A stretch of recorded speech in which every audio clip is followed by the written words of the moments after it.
Gemara on the bottom of Daf Pei Yamid Beis, where it says V'tumas hatahaim, 2 lines from the bottom.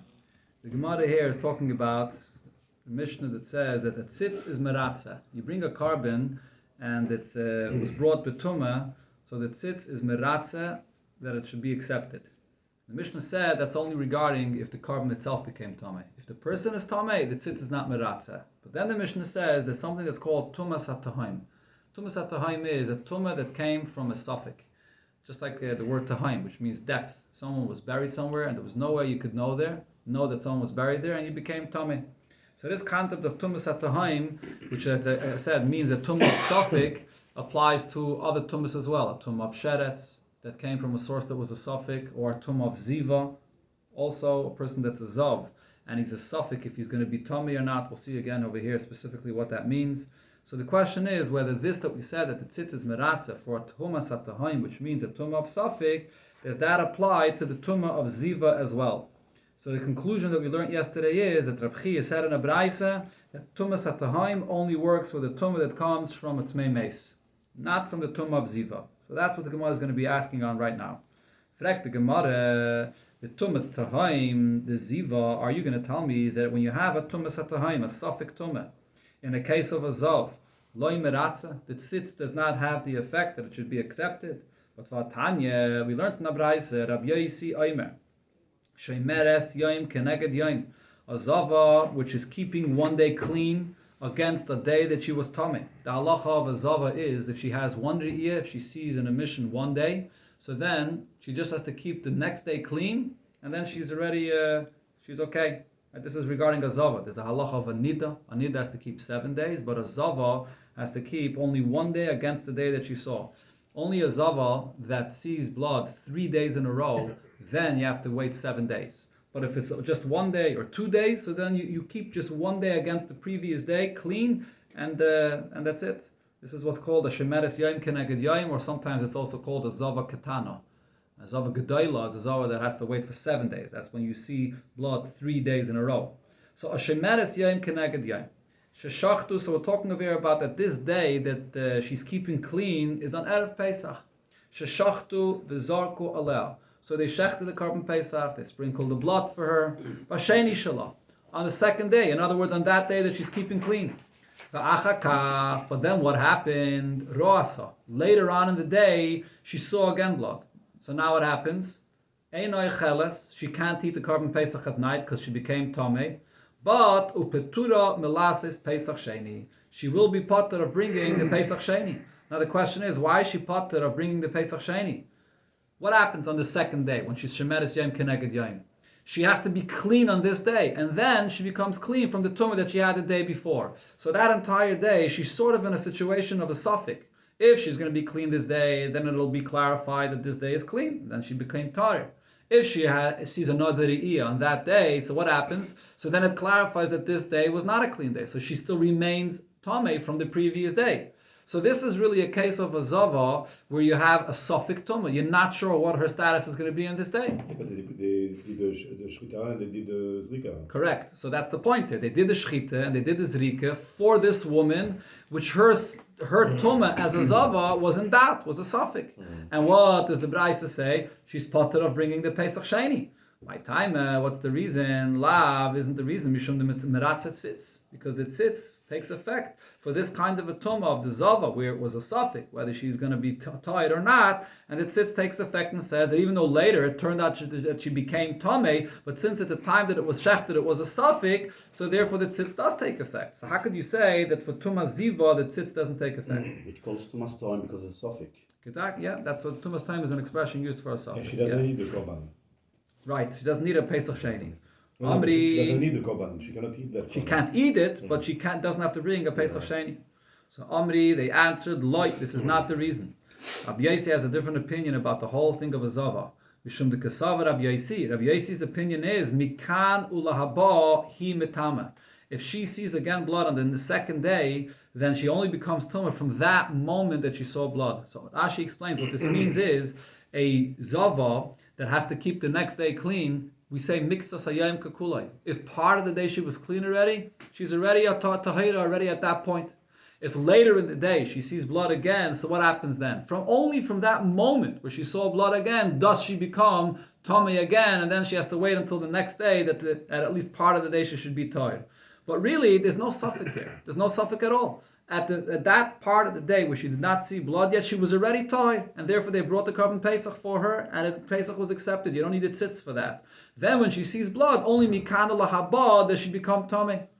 This is Rav Yosef's shitta, right? So this is not the usual shitta that we say regarding this concept of a zava, that Rabbanon, that we paskin like hold regarding a zava. How does it work? The whole entire next day has to be clean, and therefore, if it turns out that it wasn't, so then lemafreya, you see that she still was tamei. It's not only mikana lahaba, but Rav Yosef holds that it's only mikana lahaba. So therefore, the Korban Pesach is accepted without the tzitz. Frek the Gemara, is that true? Rav Yosef holds that it's only mikana lahaba. But Tanya, Rav Yosef said, Zav bal shtei riyos. A zav. Here we're talking about a man, not a woman. A zav that saw twice a riyah, one day and the next day. So by a zav that has two riyahs, the halacha is that he actually has to wait 7 days. Sheshachtu v'zarko olav b'shvi shalai. So then on his 7th day, they brought the Korban Pesach for him. And v'acha kachra. And then on this 7th day, which was the last day that it had to be clean, so he saw again an emission, and now it ruined the whole count of the 7 days. That's one example. Another example, v'chein shemeres yoin keneged yoin, or regarding a woman that sees a riyah one day, and then she has to wait until the next day to be clean. Sheshachtu v'zarko alea b'sheni shalah. So she shechted the Korban Pesach on the 2nd day, which has to be clean. And v'acha kachra asa. And then later in the day, after the Korban Pesach was shechted, she saw again blood. Harei elu mitamin mishka v'meishav limafreya. These people, whether the Zachar on the 7th day, whether the Nekeva on the next day, because she saw later in the day a Re'iyah, what happens is, that means that it retroactively reveals that she was still Tamei the entire day. And the same thing with the Zachar, that on the 7th day it ruined the entire count, it shows that he was still Tamei. So the halacha by a Zav is that anything he lies on, anything that he sits on becomes Tamei. So if anything he sat on or lied on that entire day, so retroactively it reveals that he was Tamei, so it becomes Tamei. So this is Rabbi Yossi speaking. We clearly see that Rabbi Yossi says that it goes back l'mafreya. It's not just mekana la'aba. And then Rabbi Yossi says, upeturim milasis Pesach Sheni. But nevertheless, they are still exempt of bringing the Pesach Sheni. So what does this mean? Why are they exempt of bringing the Pesach Sheni? The only way to explain this is because the tzitz is meratza. Since this was a suffix at the time when the Korban Pesach was brought, it was unclear whether this day will end up being clean or not. So the tzitz is meratza, even for a suffix tumeh by a zav. The Gemara says, no, that's not the pshat. Omri, they said, Ma'ilum Afreya, when Rabbi Yossi in this Braisa says that a zav is metamilum Afreya, midrabanan. It's only a gzeira midrabanan. Minatayra, a zav is not metamilum Afreya, according to Rabbi Yossi. According to Rabbi Yossi, the next day, miktzah sayayim kukuloi, you're immediately clean in the morning. And then later in the day, if there's a new re'iyah, then mekana la'abba, you can become tamei. This that it says here that it works l'mafreya is only midrabanan. So therefore, for the Korban Pesach, that gzeira midrabanan doesn't have any effect. Minatayra, the Korban Pesach is accepted, so therefore you don't have to bring the Pesach Sheni. Rav Yeshia Savar. Also, Rav Yeshia holds that mitama l'mafreya midrabanan. That the tumah is, according to Rav Yossi, the tumah is l'mafreya only midrabanan. Tanya, we learned the machlokes between Rav Oishia and Rav Yechanan. Rav Oishia said, Avol zav shara b'shvi shalai. Rashi says we don't know exactly what the word avol means, but it says here in the Braisa says zav shara b'shvi shalai. A zav that sees an emission on the 7th day, so he was supposed to count 7 clean days, and now he saw on the 7th day. Seiser es shalafanov. It completely ruins the count of all 7 days. Right? So even though the beginning of the 7th day was clean, we don't say that mikana lahaba, that he already had 7 clean days, and now mikana lahaba, he has a new tumah. No, if he saw any time on the 7th day, it retroactively ruins the entire 7 days. Malay Rabbi Yechanan, and Rabbi Yechanan told him, Lo yister elayaymai. No, if he saw on the 7th day, it doesn't ruin the whole count of all 7 days. It only makes a problem with that day. You have to recount that day. So now the Gemara asks on what Rabbi Yechanan just said. Either way you look at it, what Rabbi Yechanan is saying is hard to understand. If Rabbi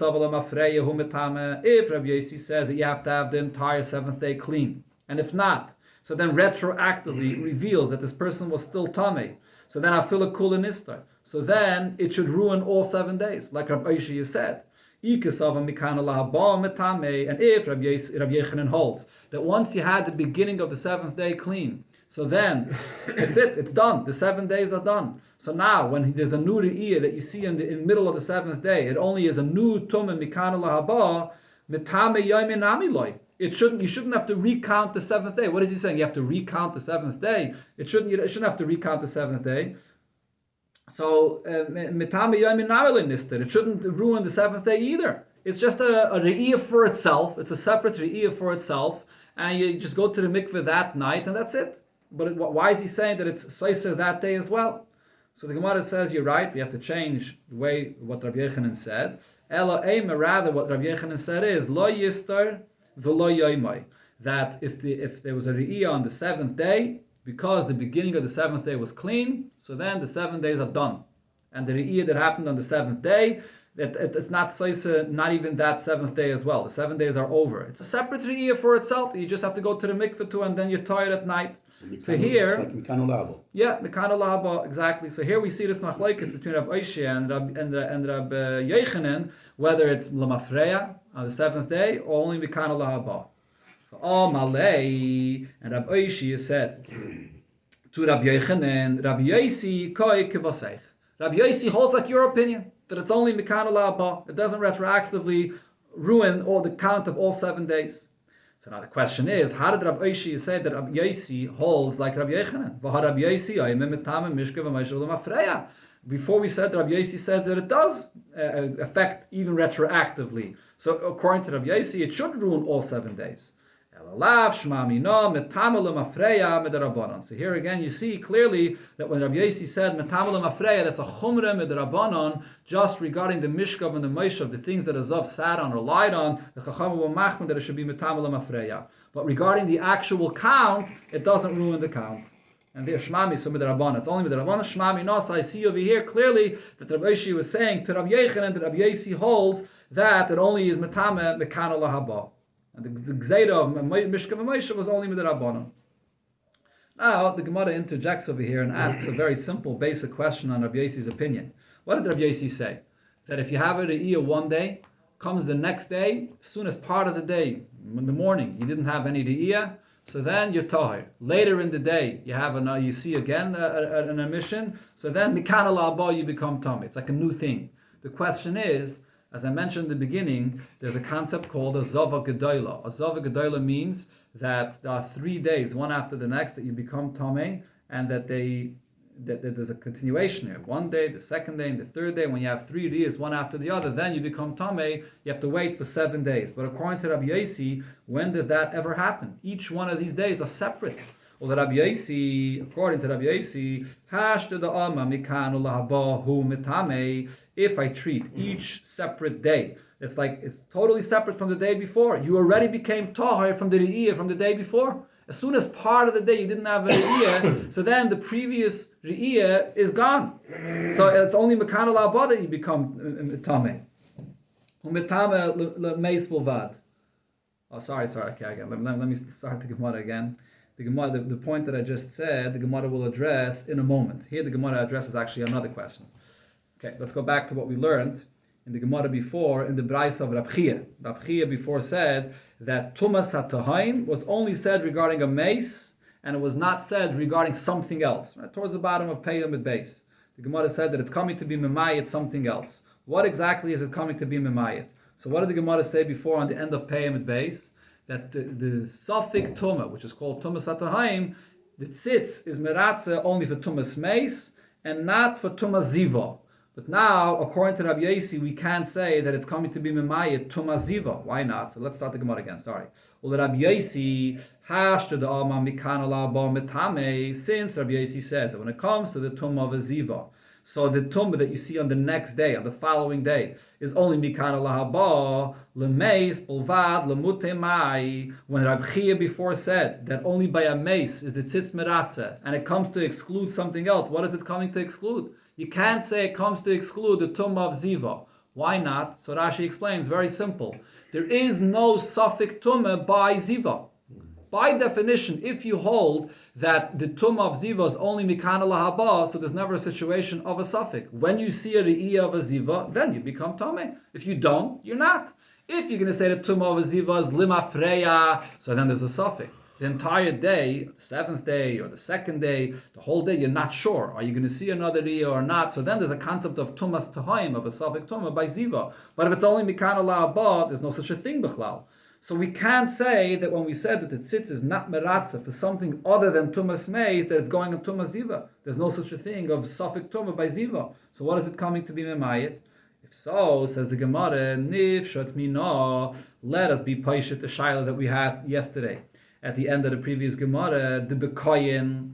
We're talking about a koyin, v'hutraloi tumas atahaim, and regarding a koyin, we're telling you that the tumas atahaim, a suffix tumah regarding a koyin, is going to be mitam, or again, v'hutraloi, then the effect of the tzitz will take effect regarding the koyin. What did the Gemara say before? The Gemara said you have basically only two options. When we say that the tumah of a tzitz is meratzeh, only for a mace and not for tumas ziva, that's one option that you could say. Or another option you could say is that it's not meratzah for tumas sheretz. Okay, so the Gemara pointed out before, tumas sheretz regarding carbon pesach and regarding carbon nazir is totally irrelevant. Why? A nazir is allowed to be metama to a sheretz. A carbon pesach, according to one opinion, you can shech the carbon pesach even for a person that's tummy tumas sheretz. So tumas sheretz, the Gemara before said, is not relevant b'chlal, not for tumas not for Pesach, and not for Nazir. And now, according to Rabbi Yosi, ziva is also, there's no concept of tumas atahaim by ziva. So Lagabi, what case are we being memayit? The only case we have is regarding a kohen. A kohen that's tummy tumas sheretz is not allowed to do the aveda. So by a kohen, we can say that we're being memayit, that if he has a suffix, if he became tummy from a sheretz, so then the tzitz is meratzah. So if so, I see that the effect of the tzitz is even for the kohen. That was the shayla that we had in the end of the Gemara before. Says the Gemara, Omri, they said no, lav dafka, not necessarily is it a raya, because according to one opinion, the tumas sheretz is relevant for a carbon pesach, even for the owner of the carbon, not only for the kohen. La'olam bebailim. We're talking about the effect of the tzitz regarding the owner of the carbon, or Pesach, and regarding the carbon Pesach. Vikasava, Rabbi Yosi holds, Ein shecht v'zoyken al tmei sheretz. You don't shecht a carbon Pesach on a tmei sheretz. Which means that even for a tmei sheretz, you do need the tzitz to be meratzeh. And that's what Rabbi said, that the tzitz is only meratzeh for tumas meis and not for tumas sheretz. So Rabbi has to follow this opinion that says that a person that's Tomei Sheretz, you cannot check the carbon Pesach for him. So we have no raya regarding the kohen. Sagt the Gemara, V'itzrich lemuti. Sorry, this is the conclusion of the Inyan. V'itzrich lemuti. This is what Rabbi Chia before in the Braisa was excluding and saying that the tzitz is meratzah only for tumas meis and not for tumas sheretz regarding the owner of the carbon. Now the Gemara comes to the question that I brought up before, that the Gemara here asks the question according to Rabbi Yosi, what does it mean that you have, according to Rabbi Yosi, a zava that sees a ziva 3 days and you become a zava gedayla? According to Rabbi Yosi, when you see a ziva 1 day, then the next day, right away in the morning, you become clean. That ziva of the first day is completely removed, it's gone. So how do you ever add up 1 day, the second day, and the third day to become tameh? So now, Rabbi Yosi, according to Rabbi Yosi, Zava Gemura Heichem Mishkachasla. How is there ever a case of a Zava Gemura? A Zava Gemura is a Zava Gedayla. According to the Rabbanon that say that you become Tamil Mafreya, so you see Tumah 1 day, and then you see again the next day, and you see again the third day, so it all adds up. Because the tumah before was never removed. And then you see a second day, a third day, it all adds to become a Zava Gemura. But according to Rabbi Yosi, it doesn't work that way. The moment in the morning you were clean, so then the previous Ziva is gone. And then when you have a new Re'iyah, it's a new thing. So you can never come to a Zava Gemura. How does it happen? So the Gemara gives 2 examples. One example is B'Shefa'as. If she's actually, the blood is flowing and she sees a Re'iyah, the entire 3 days straight without an interruption. So then it becomes one big Re'iyah of 3 days. It never gets interrupted, so you don't have 3 separate days. It's one example. Another example is the time when she's seeing the new Ziva between the days is at the time of Bein Hashmoshes. So therefore Rabbi Yosi was saying, if you had a Re'iyah on day 1, and then the beginning of day 2 you were clean, so then the moment you were clean at the beginning of day 2, so then the second Re'iyah is separated from the first Re'iyah. But if you see the second Re'iyah by Bein HaShmoshes, so then you never had the beginning of the second day to be clean. So then it continues from the first day. And then the same thing, the Bein HaShmoshes between the second and the third day. If then you were not clean, so then it continues, and you have a Re'iyah of 3 days to become a Zava Gemura. Okay, now the Gemara comes back to Tumas HaTahaim. One has another shaila here regarding the suffix tumah of Tumas HaTahaim. By Rabbi Yosef asked the shaila, Kayin Amaratze B'Tamid, the Kayin that's bringing the carbon Tamid. Hutra loy Tumas HaTahaim, is the tumah of the Tahaim, a suffix tumah for this Kayin, going to be mutter for him, or it's not? And the Gemara explains what the basis of the question over here is. Rashi over here explains that the entire shaila over here is, according to the mandama that says, Tumah D'chuya B'Tzibur, and you have to have the tzitz to be meratza for a carbon tzibur. We had before in the Gemara, the mandama that says Tumah Hutra B'Tzibur, you don't even need the tzitz b'chlal. But if Tumah is only D'chuya, you need the effect of the tzitz. So the question is, could you rely on that effect of the tzitz, and therefore a kain that has a suffix tumah could do the avodah, and you don't have to go ahead and find another kain that's for sure tahir, or not, or you can't rely on it. Zok the Gemara, im timtzaloima. So the basis of the question over here is as follows: im timtzaloima kain amaratze b'karbonaseya, that a kain that brings the carbonis of Nazir and Pesach. Hutreloi tumas hatahaim. So for him, the tzitz has the effect that a kain that's suffix tumah could bring that carbon. Kayin amaratze b'tamid mai. Do I say the same thing regarding a kayin that's bringing the carbon tamid? So what's the question? What's the basis of the question? So this whole thing, as I mentioned before when we learned the Mishnah, the whole idea of the tzitz having an effect for a suffix tumah is a halacha l'Moshe Misinai. The rule by halacha l'Moshe Misinai is that exactly for what it was said, that's what it has an effect for. If for what it was not said, it has no effect. So our question is, Mi Amrina, do we say Ki Gemiri Tumas HaTahaim bePesach?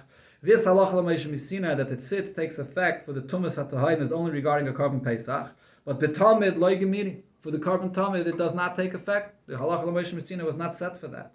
I dilma, or no, I compare the two. Yalif tamid mi Pesach. I could learn out the tamid from a carbon Pesach. Even though the halacha l'Moshe Misinai was only set for carbon Pesach, but I could compare the tamid to a Pesach. Amar Rabbe kavachaymer. Says Rabbe, yes, you could compare them, and in fact, it's a kavachaymer. If it comes to a carbon Pesach. So if you have an individual that you know that he's tamei, and he's a yachid, he himself is tamei, so he can't bring the carbon Pesach. But nevertheless, the tzitz has an effect for tumas hatahaim, for a suffix tumah regarding the carbon Pesach. So makayim shehutra loy tumah yedua, when it comes to a carbon Pesach, sorry, not a carbon Pesach, when it comes to a carbon tamid, and there's a tumah yedua, meaning that the kayanim are all tamei, and there's no kayan to do the avodah. The only kayan that could do the avodah is a kayan that's tamei. So you know that he's tamei, but he could do the avodah. So by a tamid that I find that even tumah that's known will be mutter, for sure it's logical to say that a suffix tumah of tumas hatahaim should also be good, that the tzitz would take effect to allow the kind to do this avodah. So we have a kavachaymer. So even though the actual halacha l'Moshe Misinai was only said regarding carbon Pesach, but I have a kavachaymer to compare it and learn out that the same applies to carbon tamid. So Amri, on this the question was asked, Omi daininon kavachaymer mahalacha. Do I ever make a kavachaymer to learn out from something which is a halacha l'Moshe Misinai? The Gemara here brings a rule that you cannot make a kavachaymer from a halacha l'Moshe Misinai. The whole concept of halacha l'Moshe Misinai is that it's a specific tradition, a specific halacha l'Moshe Misinai that's given for one case. You can't compare or even learn out a kavachaymer to a different case. And the Gemara brings the source for this. Well, Tanya, it says in the Braisa, Amalei Rabbi Eliezer said to Rabbi Akiva, well, the Gemara, this is a Braisa that talks about a nazir that becomes tamei. And when there's a nazir that becomes tamei, have to cut his hair and then bring a carbon for that. What kind of a tumah? So we're talking about two scenarios of a tumah: an etzem kisa'ira and the revius of dam. So Rabbi Akiva made a kavachaymer, and Rabbi Eliezer tells Rabbi Akiva, etzem kisa'ira halacha.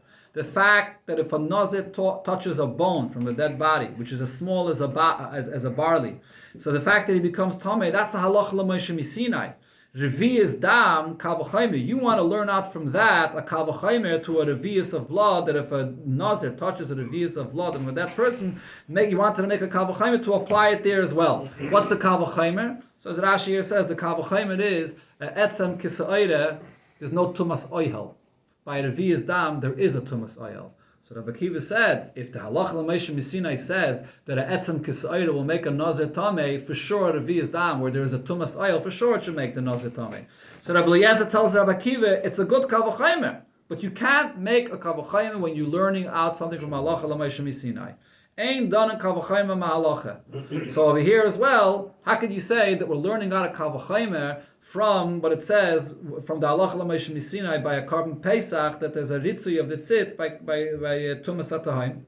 Ela marave. So therefore Rava said, you're right, it's not a kavachaymer, but rather yalif mayadai mi pesach. Since it says mayadai by tamid, it says mayadai by pesach. So that is the source to compare the two. We had it before regarding being doiche Shabbos, regarding bachlal being doiche tumah. Now the Gemara says the same thing regarding the fact that the ritzui of the tzitz works for tumas atahim. We compare tamid to pesach for this halacha as well.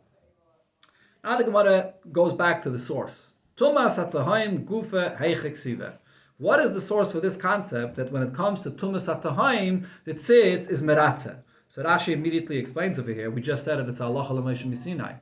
And now all of a sudden the Gemara is asking, where does it say it in the Torah?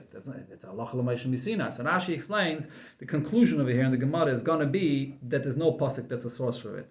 But this is the discussion that was had in the Besmedrash L'chatchila, and L'chatchila the Gemara thinks that it is a pasuk, and then the Gemara will eventually conclude that it's a halacha l'meisha misinai. But first the Gemara starts and brings sources from psukim for this.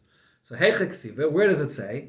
Amar Rabbi Eliezer, Amakra, the pasuk says, V'chiyamos meis olov, that a mace dies on this person. We're talking over here about a nazir, and the Torah uses the expression olav. A mace died on him. What is the expression of olav? B'mechuveres olav. That you only become tamei from a mace that it's clear to you, that you know that it happened. If you became tamei and it was a tumas atahim, which means, again, tumas atahim means anytime you walked somewhere and under where you were walking, there was covered, there was a mace there, and you had no idea about it. Such a kind of a tumah is not olav. You don't know about it. And therefore, if he brings a carbon, the tzitz is meratz and it's accepted, because the Torah said olav. Ashkecha nazir. Okay, that's a pasuk that it says by a nazir. Oise pesach min alon. Where do I see by a carbon pesach the same thing that the tumas atahim, the tzitz is meratz, and you can bring the carbon. Rabbi Yochanan amakra b'derech rechoika lachem. When the Torah says that you can't bring a carbon pesach, it says derech rechoika, you're in a faraway place, and then it also says lachem. What do we learn from the word lachem? We read the word lachem separately. B'mechuveres lachem. And earlier in that pasuk it says tamei, person that was tamei lenefesh, oy b'derech rechoika lachem. So we connect the word lachem back to tamei lenefesh. Only a tumah which is lachem, which means mechuveres lachem, that's known to you. Otherwise, the carbon pesach you could bring it. Shimon ben Lakish Amar kiderech. We actually compare the tumah to derech. Since in the same pasuk it says that you're tumah, you can't bring the carbon pesach. Then it says that if you're in a way, far away, you can't bring the carbon. So I compare the two. Ma derech begolui. Just like a way, a road is in the open for everyone to see. Av tumah nami begolui. The tumah that you can't bring a carbon pesach for is only a kind of tumah that's out in the open. But if it's a suffix, if you didn't see the tumah, then there's no issue of bringing the carbon pesach. This is the sources that these Tanaim brought for this inyan. This the Gemara says, Meisvei, I'll ask you a question. It says in the Braisa, Zeu tumas atahim. What exactly do we define as a tumas atahim, as this suffix tumah? So the Braisa says, Kol shaloi hikeba echad b'soif ha'olam. If there's nobody in the world that knew about this tumah. Hikeba echad b'soif ha'olam. If there's somebody in the world that knows about this tumah, ein zet tumas atahim. That's not called tumas atahim. So the Gemara says, why is that? Rabbi Eliezer the Amma b'mechuveres olav. Rabbi Eliezer says the limit from the pasuk is until you clearly know that you are tamei. Why is it only if nobody in the world knows? That's called tumas atahim. Adi yadahu.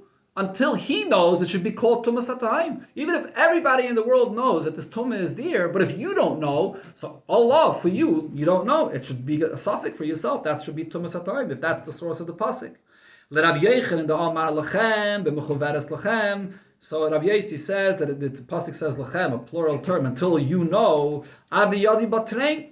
We should say until two people know. Why are we saying that if there's if somebody in the world knows, it's already not a tumas atahim?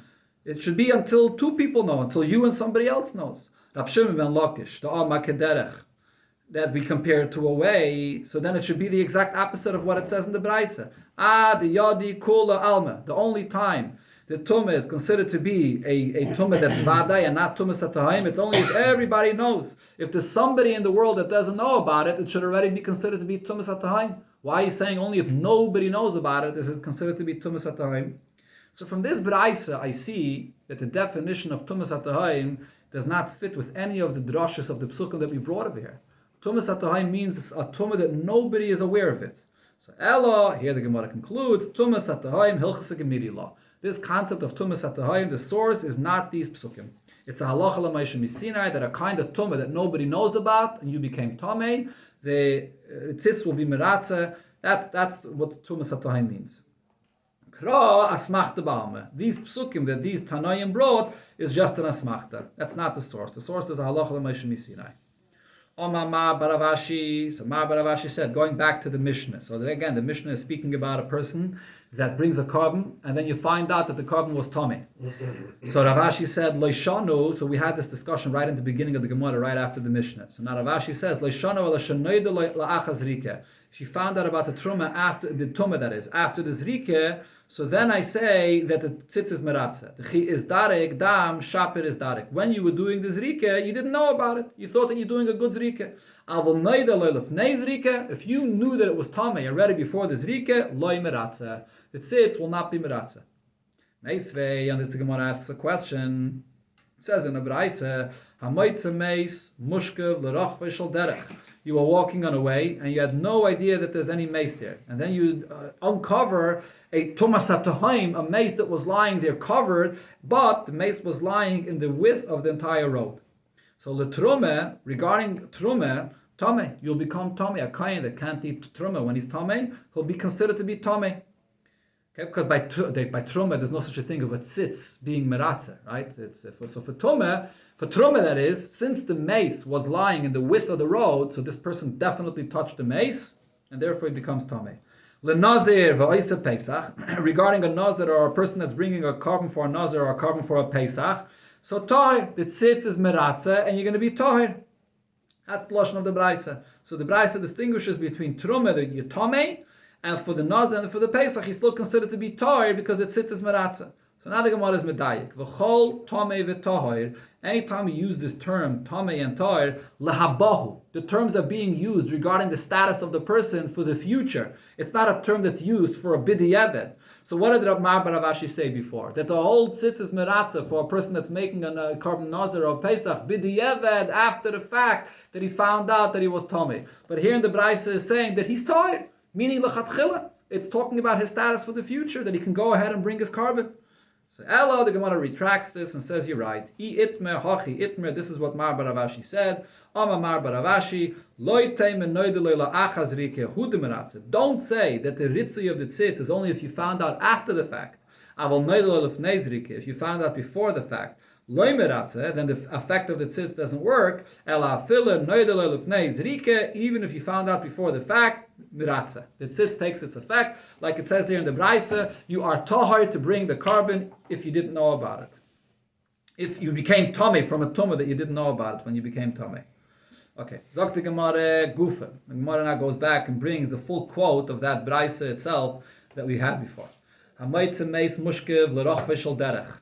You uncovered the mace that was there and it was lying in the width of the road and you passed through it. So the trume, tamei, for a kayan that's eating trume, he'll be tamei. He for sure walked on this mace because it's covering the whole width of the road. Le nazir v'oisa pesach, but for a nazir and a carbon pesach, tahir, because you have the tzitz, which is meratze. This was a dead body that you didn't know of at all. That's only if the mace is lying in the entire width of the road and you can't pass through without touching it. So then I say for the truma you'll be tamei. If the mace is lying on the road in a way that there's space to pass through without touching this mace, so then after truma tahir, even for truma you're going to be tahir. What is this based on? This is based on the rule that any suffix truma in a reshus harabim is tahir. So in a case where the mace is not lying in the whole width of the road, so then even for truma you'll be tied. When do we say that the halacha is that if he's covering the whole width of the road, that you'll be tamei shematzei shalim? If you found the body there lying on the width of the road and the body is all intact, aval mishuber or mefurik, if the body is in pieces and dismembered, then tahir. If you walk through there, even for truma, you'll also be tahir. Why? Shema bein aprakamava. There is a possibility that you walked in between and you did not become tamei. But a kever, if you discover that there's a kever over there, afila mishuber mefurik tamei. Even if the body in the kever is broken or is not in one piece, it doesn't matter. You're going to be tamei b'pnei sha kever mitzarfai. When it comes to a kever, the whole kever is considered to be combines it all to be one tumah that's lying in the whole width of the road, and therefore you'll be tamei for the truma. When do I make a distinction over here? Whether it's in the the pieces are broken or not, or if it's one whole body, the mahalach baraglov. If you're just walking, you're alone with your feet, you're walking. Avul ta'on, if you're not just walking alone, you're carrying something. Or you're riding on something. So then, tameh, you're going to be tameh lefi shemahalach baraglov. When it comes to a person that's just walking alone, efshe shelo yiga. It's possible that he should walk and not touch it. V'lo and he should not create a tent over what's tummy over there. Avul ton oirachov, a person that's walking with a heavy load, or he's riding on something, so he's not so balanced. He's more shaking and he's moving. He's not so balanced, walking in a straight line. So then, even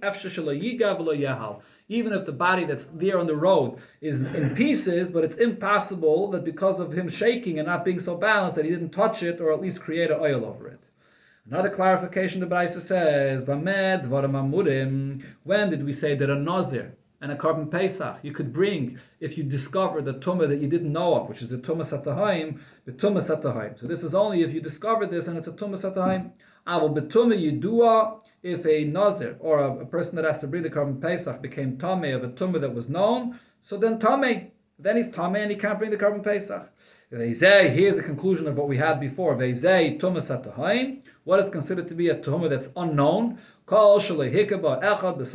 If there's nobody in the world that knows about it. If there's somebody in the world that knows about this tuhumah, this is not called tuhumah satahim. Motzai tomun beteven. If you found a mace, you uncovered a mace that was covered by hay, by afar and earth, mitzrayis and pebbles, that's considered to be a tumah satahim that nobody knows about. The mayim, but if you find a maze in water, by fela or in a dark room, or benikiki slime in a crack in a rock, ain't that tumah satahim? That's not called tumah satahim because that's something that's really exposed. It's just dark, so you don't see it in the water, in the crack of a rock. That's something that's not covered. Tumah satahim has to be a maze that was covered and nobody can see it. This entire concept of Tumah Satahim that it sits is meratze elo lemeis bulvad. Only a suffix Tumah regarding a mace. And not, so what the Gemara here is saying is, this goes back to what we learned before, Rab Chia said, this whole thing that it sits is meratze for Tumah Satahim, for a suffix Tumah, is only by the Tumah of a mace, but not suffix Tumah when it comes to a sheretz or to ziva, different types of Tumah over there that sits is not going to be meratze.